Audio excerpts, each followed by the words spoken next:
When Father's Day came around, my daughter Olivia handed me a tiny folded package. I smiled politely, expecting something thoughtful, but inside? A pair of plain, $10 socks. Meanwhile, her husband Liam strutted over, grinning, holding a gleaming $15,000 Rolex he claimed he'd bought for his dad. I froze. My own daughter, right there, acting like this was normal. But what they didn't know would change everything. By the end of the week, I had discovered a shocking truth, one that would turn our family upside down. And that was only the beginning. Justice had to be served, and arrogance punished. You won't believe what happened next. Before we continue, hit subscribe if you think betrayal should never go unpunished. My name's Richard Lawson, I'm 62, and I live in a quiet Naperville, Illinois neighborhood, suburban streets lined with maple trees, picket fences, and perfectly mowed lawns. I'd retired 2 years ago after 38 years running my own financial consulting firm downtown, a job that paid well enough to comfortably retire and leave a legacy. My ex-wife passed away a decade ago, and my daughter Olivia is my only child. She's always been headstrong, independent, and lately, I realized, easily swayed by her husband Liam. I kept a modest life now, nothing flashy, a 2,000-square-foot ranch-style home, my reliable silver Toyota parked neatly in the driveway. My days were peaceful, early morning walks around the block, a hot cup of coffee while reading the news, and occasional charity volunteer work. Yet lately, I'd started noticing whispers in the neighborhood. The Hendersons, across the street, would give me odd looks when I drove my old car to the grocery store. My mailman, Dave, who's been delivering for 15 years, mentioned casually that someone had noticed a suspicious package left at my doorstep. Little breadcrumbs, little hints, that I chalked up to paranoia. But it wasn't paranoia. It was foreshadowing. Olivia and Liam were moving faster than I expected into a lifestyle that I had spent decades building. While I'd always been careful about my 401k and estate plans, I hadn't anticipated the audacity of their attitudes toward me. Family gatherings, once warm and inclusive, had become staged performances where I was just a prop. Thanksgiving dinner last year? Olivia told me where to sit like I was a guest speaker at a corporate meeting, and Liam made a point to remind everyone about the family hierarchy. Even my beloved cat, Whiskers, seemed to sense my tension, curling up beside me for comfort in the quiet evenings. I tried to brush it off, thinking, they'll realize I'm still here, still strong. But the incident with the socks and the Rolex had been the tipping point, a glaring, almost theatrical humiliation. And little did they know, I had kept meticulous records of all my financial accounts, wills, and estate plans in a fireproof safe. Every dollar, every asset, every minor detail was documented. There were hints I dropped over time, mentions of legal consultations, private phone calls with estate lawyers, a quiet archive of letters I'd written to my attorney about contingencies, but they never took me seriously. They thought I was harmless, a doting dad who would never assert authority again. But patience had always been my weapon. And that quiet patience, the kind nurtured by decades of running a business and handling high-stakes negotiations, would soon reveal its power. And if you want to see how the little socks versus luxury watch situation escalates into something they couldn't have imagined, make sure you subscribe, because this story is just getting started. It started small, almost imperceptible, Olivia and Liam treating me like I was a guest at my own daughter's life instead of her father. At first, I chalked it up to generational differences. But soon, the pattern became impossible to ignore. It was the week before Christmas when things took a sharp turn. I had come over to drop off a homemade pie, hoping to bring a little warmth to the holiday. I stood in the foyer, smiling, and offered it to Olivia. She barely looked up, muttering, "Thanks, Dad. You could put it on the counter." I noticed Liam smirk behind her shoulder, his posture almost like a corporate executive surveying a junior employee. That night, as we sat down for their carefully curated Christmas dinner, I realized how far this had gone. The dining table was immaculate, linen runners, crystal wine glasses, candles flickering, but there was no place set for me. "Oh, Dad," Olivia said casually, "you can grab a plate from the kitchen if you want. We didn't plan space." The words were sharp, deliberate. I felt the eyes of Liam's parents, who had flown in from Florida, flick to me with amusement, like spectators at a minor spectacle. I tried to mask my hurt, poured myself a small glass of water, and sat awkwardly at the corner, plate in hand. Liam leaned back in his chair and with the casual arrogance of someone who thought he owned the room said, "You know, it's funny. We went all out for my dad, Got him that new Rolex. It's $15,000, Olivia insisted. But for you?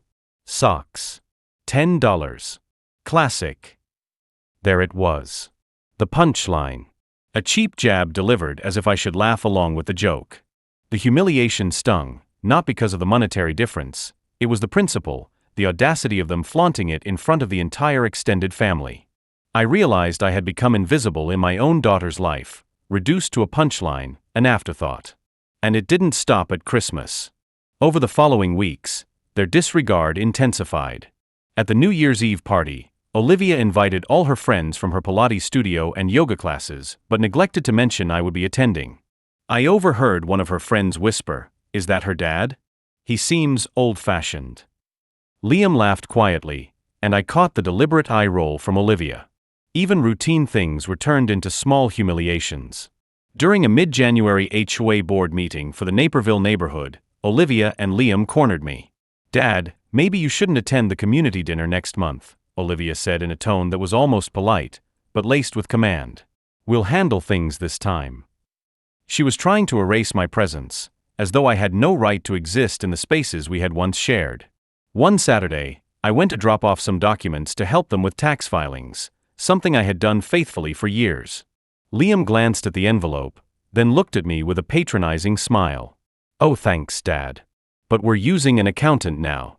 You don't need to worry about this anymore." My fingers tightened around the paper in my hand. Every gesture, every casual dismissal, piled on top of the previous ones. And it wasn't just the grand gestures of humiliation. There were little cruel psychological stings everywhere. The voicemail where Olivia corrected my pronunciation of a simple street name, the passive-aggressive notes slipped under my door at Christmas, the way Liam would casually forget to invite me to social events that he knew I would have enjoyed. Through it all, I kept my calm. I didn't raise my voice. I didn't storm out or lash back immediately. I knew that every humiliation, every slight, was building a pattern, one that could later be revealed for the shocking impact it deserved. I documented each slight in my journal, dates, times, words spoken, small details that most people would overlook. Each entry was a breadcrumb, a foreshadowing for what would come next. Even my neighbors started noticing. The Hendersons whispered more openly now. One morning, my friend and retired lawyer, Marge, stopped by and said, "Rich, something's off. They're testing you." Her words were subtle but cut deep. Testing me. Little did they know, I had already begun planning, not out of anger, but out of justice. I remember staring out the living room window one cold January evening, whiskers curled up beside me, thinking, they think I'm powerless. They think they can humiliate me, erase me, make me irrelevant. But I wasn't powerless. Not anymore. And I knew deep down that the moment for me to reclaim control, to flip this humiliation into empowerment, was coming sooner than they imagined. By the time February rolled around, the tension had reached a boiling point. Olivia and Liam had pushed me to the edge of public embarrassment, and I had been quietly observing, noting every move, every overconfident smirk, and every condescending word. And that's when the first small twist, a subtle, almost accidental event, would set the stage for the revelation that would shake them to their core. It all started on a seemingly ordinary Tuesday morning in February. The snow had melted just enough to reveal patches of dead grass in my Naperville yard, and the crisp Midwestern air carried the faint scent of chimney smoke from neighbors' houses. I was sipping my usual black coffee and scrolling through emails when a message popped up that made me pause, regarding the estate documents for Ms. Harper. Please confirm receipt. I frowned. I hadn't spoken to the lawyer in months. Yet here was a formal notification in my inbox. Curiosity piqued, I clicked, and my heart skipped a beat. The email was intended for Olivia, clearly, but somehow it had been sent to me as a courtesy copy. And within minutes, I realized, this wasn't a small clerical error. It was a breadcrumb, a crack in the wall they thought was impenetrable. Later that afternoon, I attended my weekly Pilates class at the local YMCA. As I was adjusting my mat, I noticed something unusual. Karen, one of the staff members who had always been friendly but discreetly observant, leaned over and whispered, "I saw you outside the house last week. Is everything okay?" Her tone wasn't exactly intrusive, but there was a hint of recognition there, like she had noticed something the rest of the community had overlooked. That small acknowledgement felt like a spark. For months, Olivia and Liam had acted as if I were invisible, Yet here was someone noticing, acknowledging, validating my existence. That tiny moment gave me a sliver of hope. Then came the subtle twist at the Naperville HOA meeting later that week. I had attended, as always, quietly taking notes. Olivia and Liam were seated near the front, confident, smug, laughing over some inside joke. But as I handed the HOA chair a report on neighborhood expenditures, I saw it. Olivia's smartwatch flashed a calendar alert. She stiffened. Her eyes widened. Liam's smirk faltered ever so slightly. It was a small thing, almost imperceptible, but I caught it. The calendar alert reminded Olivia of an appointment she hadn't fully disclosed, a meeting with a lawyer regarding her father's inheritance. And just like that, a crack appeared in their armor. They weren't expecting me to notice. They assumed I was oblivious. But I was paying attention, every detail, every gesture, every flash of discomfort. That evening, I took Whiskers for a walk around the block. As we passed the Henderson's house, Mr. Henderson waved discreetly. I saw what happened at the HNA today, he murmured. Olivia looked unsettled. You might want to check your mail more often. I nodded, smiling faintly. Breadcrumbs. Someone else, quietly, starting to acknowledge that I wasn't as powerless as I seemed. Back at home, I opened the estate email again, this time examining the attachments. The lawyer had clearly outlined some unusual provisions, small, almost hidden clauses that I hadn't noticed before. A specific bequest, oddly worded, caught my attention. Any gifts of extravagant value to non-immediate family shall not affect the primary inheritance allocations. My pulse quickened. Could it be that the Rolex for Liam's father, the $15,000 gift Olivia had bragged about, was already a hint at something bigger? I leaned back in my chair, whiskers curling around my legs, and allowed myself a small, controlled smile. The puzzle pieces were starting to fit together. This was more than a simple oversight or accident. The lawyer's email, Karen's comment, Olivia's distracted glance, all of it was a subtle, almost invisible pathway to revelation. I realized that in their arrogance, Olivia and Liam had underestimated me. They believed that money, extravagance, and social performance could erase my presence. But power isn't always about wealth or visibility. Sometimes it's quiet observation, patience, and understanding the rules of the game, like knowing which document to find, which clause to notice, which smirk to remember. By the end of that night, I felt a renewed sense of control. The first small twist had occurred. The breadcrumbs were visible now, the foreshadowing laid bare. They had thought themselves untouchable, but the subtle missteps were already stacking against them. And I knew deep down that the next phase, the past reveal, the story behind my calm, my patience, would shock them even more than the mild unease I had noticed today. As I sat in my quiet Naperville home that evening, the glow of the table lamp casting long shadows across the hardwood floors, I couldn't help but reflect on the journey that had brought me here. For months, Olivia and Liam had treated me like a mere afterthought, a minor footnote in the grand drama of their lives. But what they didn't know, what no one around them suspected, was that I had once held a world they could only dream of. 20 years ago, I was not the quiet, middle-aged woman you see today. I was a formidable presence in Chicago's finance world, running a boutique investment firm that specialized in high-net-worth portfolios. At the time, I was just 38, a woman in a male-dominated industry, and I thrived on challenge and strategy. My reputation for shrewd analysis and unerring judgment made me both respected and feared. Men and women alike learned quickly that underestimating me would be a costly mistake. I remembered one particular case vividly. A client, one of the largest real estate developers in downtown Chicago, had been mismanaging his 401k and real estate funds, losing millions. By the time I intervened, he was desperate, ready to liquidate assets at steep losses. I devised a recovery plan, leveraged several high-risk but meticulously calculated opportunities, and within 18 months, not only had we recovered the losses, but we turned a $12 million deficit into a $22 million portfolio. My reputation skyrocketed overnight. Yet despite my professional success, I valued privacy and discretion. That's why, after marrying for love, and later divorcing amicably, I chose to retreat from the public eye. I sold my downtown condo, bought my Naperville home, and crafted a quiet life where no one could touch my personal world. I wanted simplicity, peace, and freedom from the constant scrutiny that had defined my earlier years. When Olivia married Liam, I had tried to be generous, supportive, and discreet.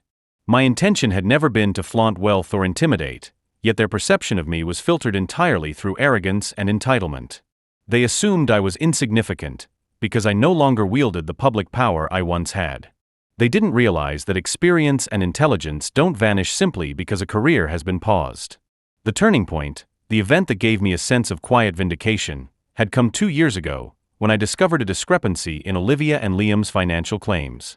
I'd overheard Olivia boast about buying her father a $15,000 luxury watch for his birthday, while I received a pair of $10 socks from her in return for a holiday gesture. At first, I laughed it off. I was too seasoned to react impulsively. But a small spark ignited inside me, reminding me of the strategic patience that had guided me through boardroom battles and legal disputes in my professional life. I recalled another episode, a subtle but significant betrayal that had remained hidden for too long. Years ago, a former business partner had tried to leverage a personal connection to take over one of my most profitable investments. I had not only anticipated the move, but also prepared contingencies that turned the attempted sabotage into a windfall for me. That memory reinforced a lesson I had learned early in life: arrogance and entitlement blind people to reality, and those who underestimate quietly are often the most dangerous. The estate, of course, was the perfect opportunity to employ this philosophy.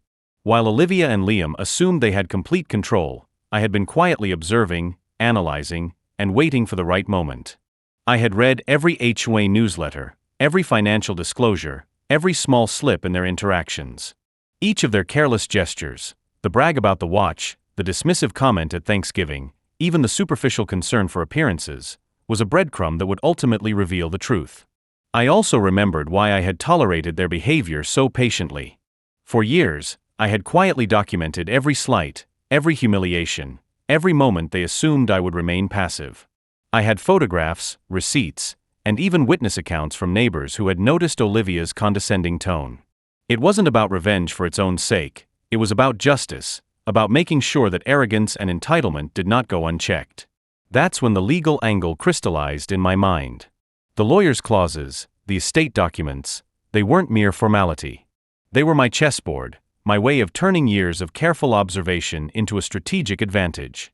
I realized that the seemingly trivial gifts, the Rolex for Liam's father, the $10 socks for me, were not just gifts, they were signals, hints of their misunderstanding of value. They assumed that wealth was the only currency, never considering wisdom, patience, or experience. And then there was the hidden surprise, the secondary will. Years ago, before Olivia and Liam had married, I had quietly amended my estate documents to ensure that any acts of disrespect, humiliation, or entitlement would be penalized. The bequests, the allocations, the clauses were designed not only to ensure fairness, but also to correct the imbalance of power.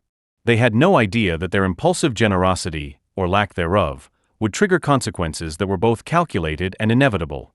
As I sat there, sipping my tea, I allowed myself a private moment of satisfaction. The breadcrumbs I had noticed earlier, the lawyer's inadvertent email, Karen's discreet acknowledgement, the HOA calendar slip, were all pieces of a puzzle that I had been constructing for years. I had always known that patience, observation, and strategic planning were more potent than any impulsive act of retaliation.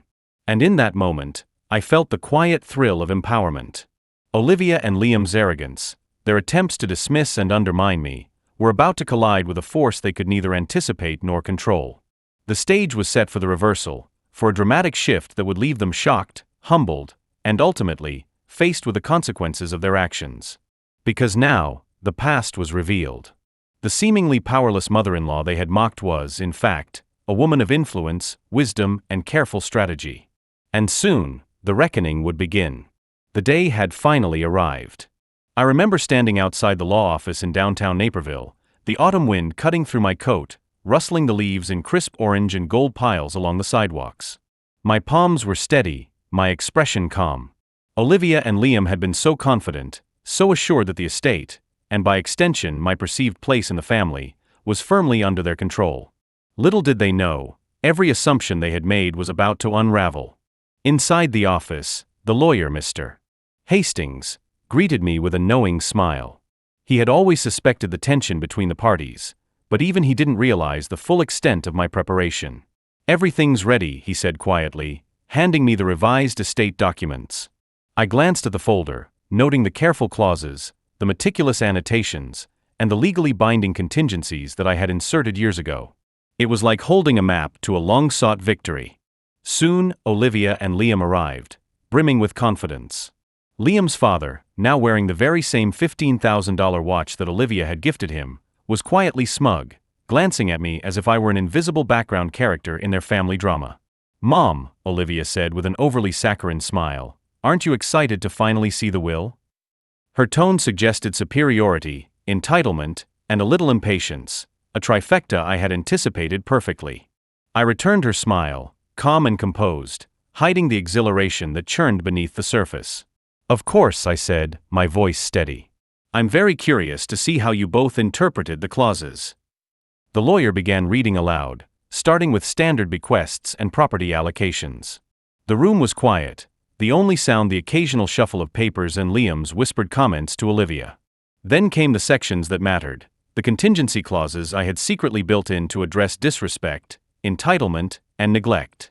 At this point, Hastings read, "Any beneficiary who has demonstrated clear acts of humiliation, neglect, or dismissive behavior toward the estate holder is subject to reassessment of bequests." I could see the flicker of confusion cross Olivia's face. Liam's smirk faltered, ever so slightly. My heart beat steadily. They were finally noticing that something was off. Hastings continued, reading specific examples: gifts given that display extreme disparity in regard to familial hierarchy, or gifts given with ostentation towards certain beneficiaries while disregarding others, shall be reconsidered. He paused, looking at me for confirmation. I nodded slightly. The shock hit Olivia like a wave. Her lips parted. "Wait, what does that mean?" she asked, her voice cracking as the first seeds of panic set in. "It means," the lawyer continued, "that certain acts, such as gifting a $15,000 watch to your father-in-law, while neglecting to provide proportional recognition to the estate holder, constitute grounds for reassessment." Liam's face turned pale. "You can't, this is ridiculous," he blurted. But his words carried no authority here. The legal documents spoke louder than arrogance ever could.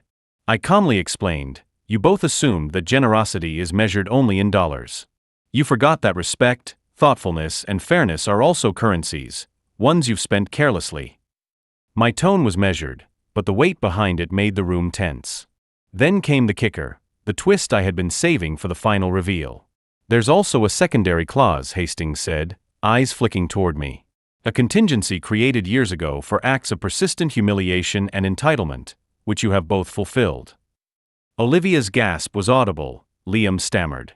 "No, that's not possible," Olivia whispered. The lawyer began reading the specifics: the $10 socks, the dismissive Thanksgiving remarks, the exclusion from family gatherings, the blatant disregard for their mother-in-law's contributions to the household and emotional labor over the years. Each instance was carefully documented, legally annotated, and linked to enforceable consequences. Therefore, Hastings concluded, the main estate assets have been reallocated in accordance with these clauses. The majority of the estate, including property, investment accounts, and personal assets, will now be distributed to the party previously underestimated, the estate holder, Margaret Reynolds. Margaret Reynolds, me. The moment the words landed, the room went silent. Olivia sank into her chair, eyes wide, mouth open. Liam slumped, staring at the polished oak table as though it had betrayed him personally. Their father, the proud recipient of the ostentatious watch, finally looked genuinely unsettled. I allowed myself a small, controlled smile. Years of humiliation, years of being dismissed as irrelevant, had culminated in this moment. It was not about vengeance, it was about justice, empowerment, and restoring balance. Every misstep, every condescending remark, every assumption of superiority had been countered by patience, observation, and strategy. Then came the mini twist I had slipped in as a safety net, the HOA dispute over a property adjacent to my Naperville home. In the same documents, Hastings read the clause that transferred certain neighborhood property rights back to me, a subtle but strategic maneuver that ensured my influence in local decisions. Liam's smug comments about my retirement phase were now entirely irrelevant.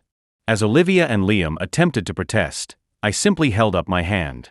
The law and preparation are not to be argued with when facts are indisputable. You assumed I had nothing left, that I would remain powerless. That was your mistake.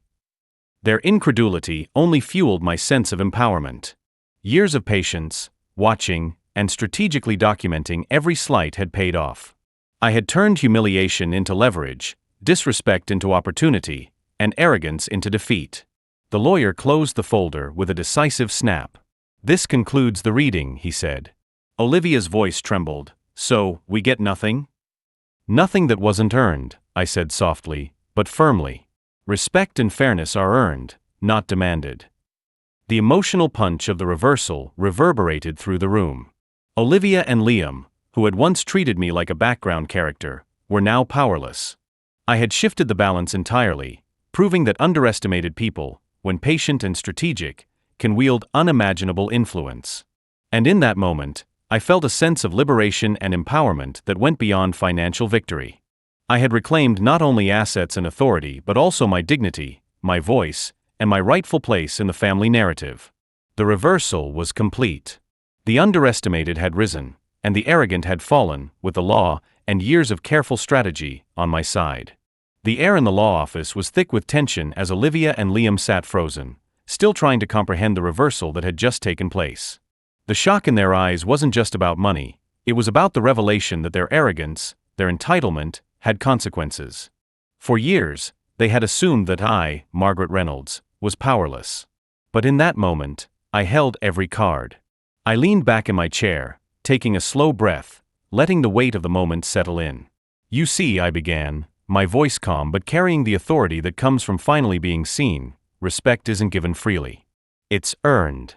And when you fail to honor those who have shaped your lives, it comes back to you." Liam opened his mouth, probably to argue, but the lawyer cut in firmly. "As stated in the will, all distributions are final. Any further dispute will be handled through binding arbitration. The estate holders' decisions are legally supported." That was the final blow. Their protests were legally meaningless. I watched as the tension shifted from disbelief to realization. The once confident duo who had flaunted wealth, gifts, and superiority now had to confront the reality that their actions had cost them dearly. Olivia's $15,000 watch, the extravagant gift meant to curry favor, was now a symbol of their misjudgment. And the $10 socks I had received? That tiny, seemingly insignificant gesture had been the catalyst that exposed their lack of thoughtfulness, their indifference. But the true satisfaction wasn't just in the financial or material victory, it was in the restoration of my dignity. For too long, I had been underestimated, dismissed as a passive figure in my own family's narrative. Now, the tables had turned. I wasn't just a passive recipient of fortune, I was the orchestrator of justice. Even outside the law office, the ripple effects were profound. My neighbors, who had whispered about the mysterious visitors in my driveway and the odd deliveries that had arrived over the years, now looked at me with newfound respect. The H-way meeting that had been fraught with tension months earlier now seemed trivial in comparison to the authority I had regained. People who once considered me background noise were now seeking my counsel on community matters. As we left the office, I noticed Olivia hesitating near the door, glancing back at me with a mixture of shame and something like admiration. Liam's father, still wearing the flashy watch, looked like he had finally realized that wealth without insight is hollow. I allowed myself a small, almost imperceptible smile. Justice had been served, but quietly, with precision. Back at home, I finally allowed myself to savor the victory. Sitting in my favorite armchair with a warm cup of coffee, I reflected on the journey. Every insult, every dismissive glance, every Thanksgiving slight had been painful, but each moment had taught me patience, observation, and the power of strategic planning. Those experiences had been my training, my rehearsal for this exact moment. And there was more than just personal satisfaction. The entire scenario had delivered a valuable lesson, not just for Olivia and Liam, but for anyone who might underestimate those they consider powerless. True empowerment comes not from arrogance or entitlement, it comes from resilience, intelligence, and the quiet accumulation of knowledge and strategy. Later that evening, I called my best friend, Diane, who had been my confidant throughout the ordeal. "You wouldn't believe it," I said, still shaking my head with a mix of disbelief and triumph. "It's done. Every last piece of that family's arrogance has been exposed." Diane laughed, the sound full of relief and excitement. "You always said patience was a weapon," she reminded me. "Guess you were right." I looked out the window at the Naperville skyline, the late afternoon sun casting long shadows across the streets. It felt symbolic, light piercing through what had once been dark, overlooked corners of my life. For the first time in years, I felt seen, respected, and in control. By the end of the week, I had received letters and messages from family members and neighbors expressing admiration, some even apologizing for past judgments. The financial aspects of the estate were now settled, but the greater victory was emotional and social. I had reclaimed my narrative, restored my self-worth, and demonstrated that injustice can be countered with intelligence and perseverance. And so, as I settled into a peaceful evening, I reflected on the final lesson of this journey. Respect and fairness are not optional. They are the foundation of every meaningful relationship, personal or professional. Those who fail to honor them may seem untouchable in the moment, but eventually, justice finds its way. I took one last sip of coffee, feeling the warmth spread through me. The law had spoken, patience had prevailed, and empowerment had been reclaimed. Olivia and Liam would remember this lesson for the rest of their lives. And as for me, I finally felt free, stronger, wiser, and completely unstoppable. Justice had been served. Power had shifted. And for the first time in a long time, I smiled not just with relief, but with unshakable confidence. The underestimated had risen. The arrogant had fallen. And the world felt, finally, right again. Looking back on everything that happened, I realized that life doesn't hand out respect just because you exist. It doesn't matter if someone is your daughter, your neighbor, or even a trusted family member. If they don't value you, it's up to you to claim your worth. For years, I allowed myself to be underestimated, overlooked, and dismissed. I stayed quiet, thinking that love or loyalty alone would be enough to earn respect. But in the world we live in, especially here in the US, where independence, self-reliance, and accountability are core values, you quickly learn that no one owes you recognition. What this experience taught me is that empowerment isn't about lashing out or showing off. It's about understanding your own value, strategizing, and standing firm when others try to diminish you. True power comes from knowledge, patience, and the courage to act when the moment is right. My daughter's extravagant gift to her father-in-law, while leaving me with a trivial gesture, was a moment of humiliation, but it also became a catalyst for clarity. I realized that my influence, my decisions, and my actions could shape outcomes far beyond what anyone expected. Family relationships, especially, are tricky. They can be sources of love, yes, but also of manipulation, entitlement, and pain. Setting boundaries and asserting yourself isn't selfish, it's necessary. Protecting your dignity, insisting on fairness, and refusing to be treated as less than are lessons every American should understand. That's the self-made mindset. Your life, your choices, your respect, you earn it, you protect it, and you refuse to let anyone diminish it. In the end, it wasn't just the legal victory or the financial reversal that mattered. It was the reclaiming of my narrative, my voice, and my confidence. I had learned that patience and intelligence could convert humiliation into empowerment, and that justice isn't just something that exists in courts. It exists when you refuse to be sidelined, when you take control of your own story.